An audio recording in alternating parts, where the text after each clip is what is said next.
छठा अध्याय संध्या की तपस्या।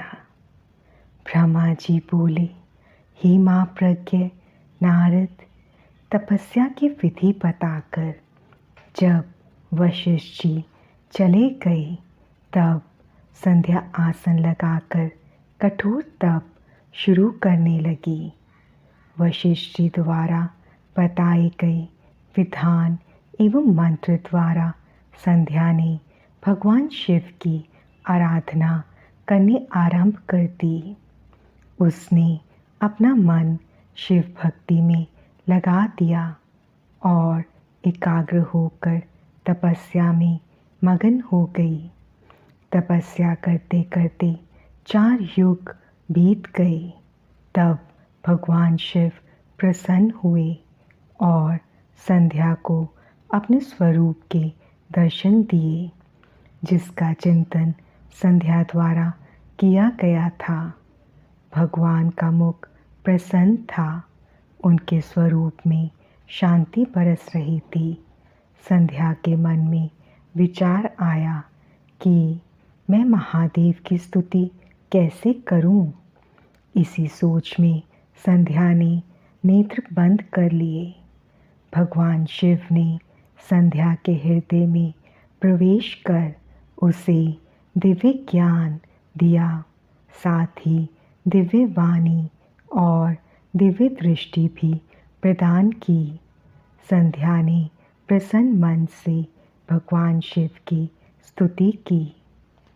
संध्या बोली, हे निराकार परम ज्ञानी लोक सृष्टा भगवान शिव, मैं आपको नमस्कार करती हूँ, जो शांत, निर्मल, निर्विकार और ज्ञान के स्तोत्र हैं, जो प्रकाश को प्रकाशित करते हैं।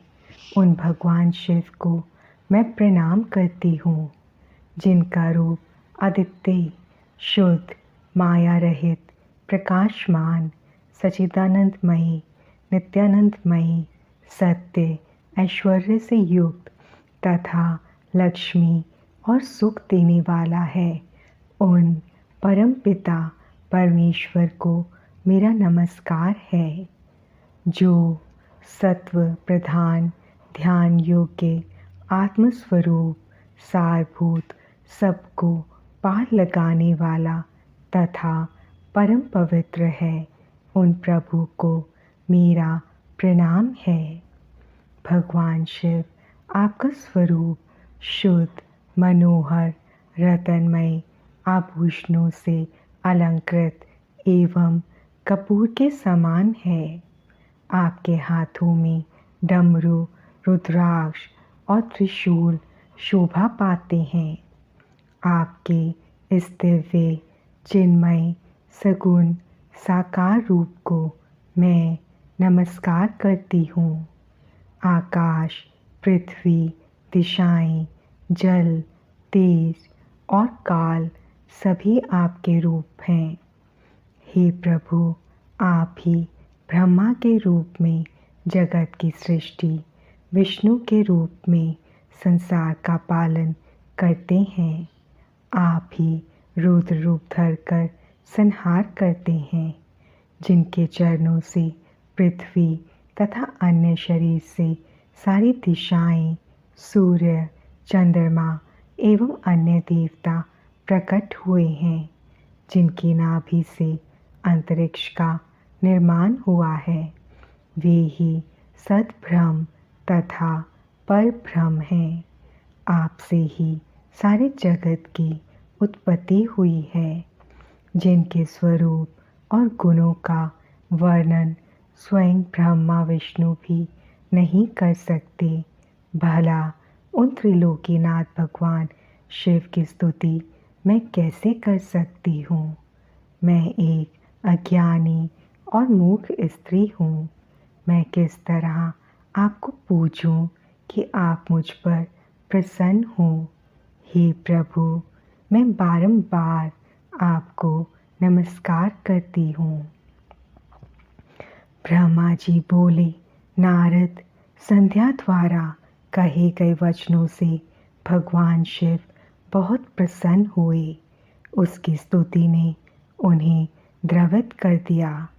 भगवान शिव बोले, हे देवी, मैं तुम्हारी तपस्या से बहुत प्रसन्न हूँ, अतः तुम्हारी जो इच्छा हो वह वर मांगो, तुम्हारी इच्छा मैं अवश्य पूर्ण करूँगा।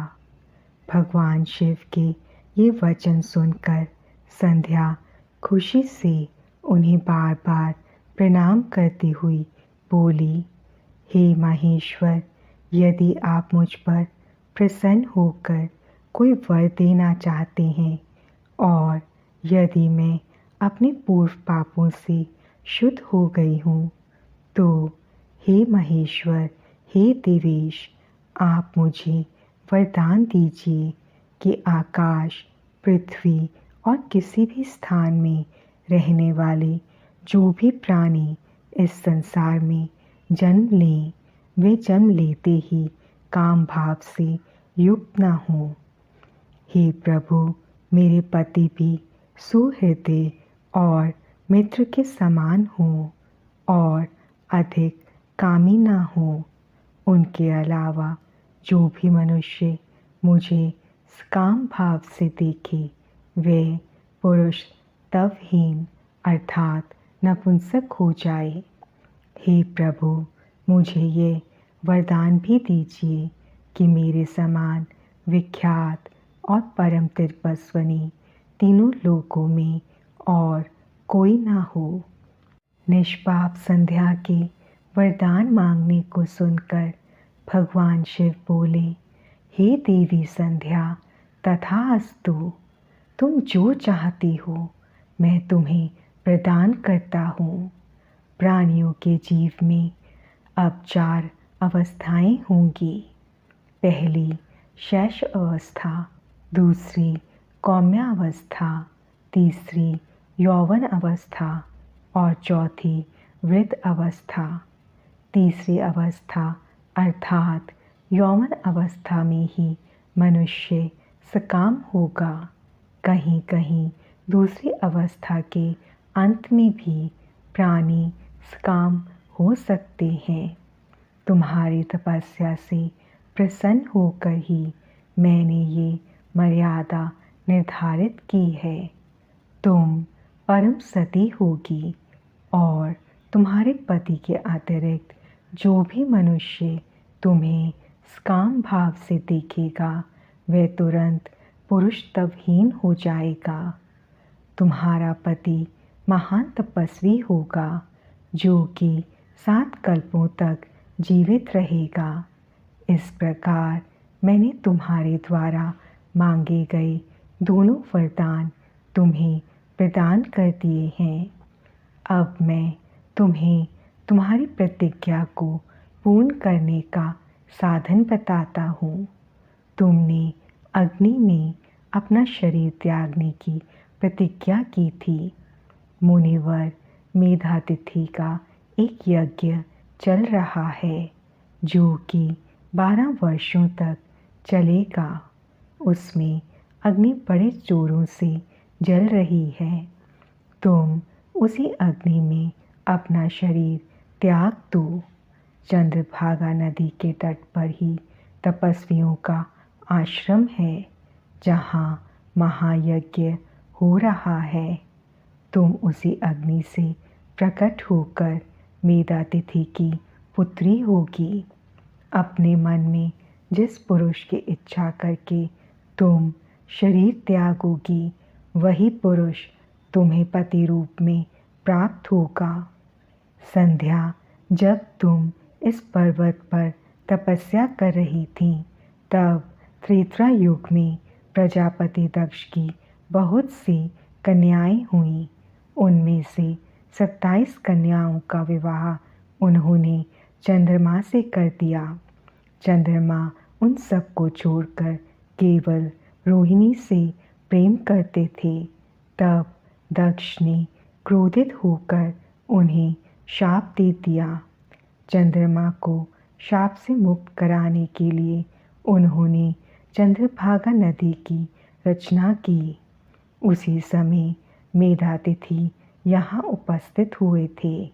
उनके समान कोई तपस्वी ना है ना होगा।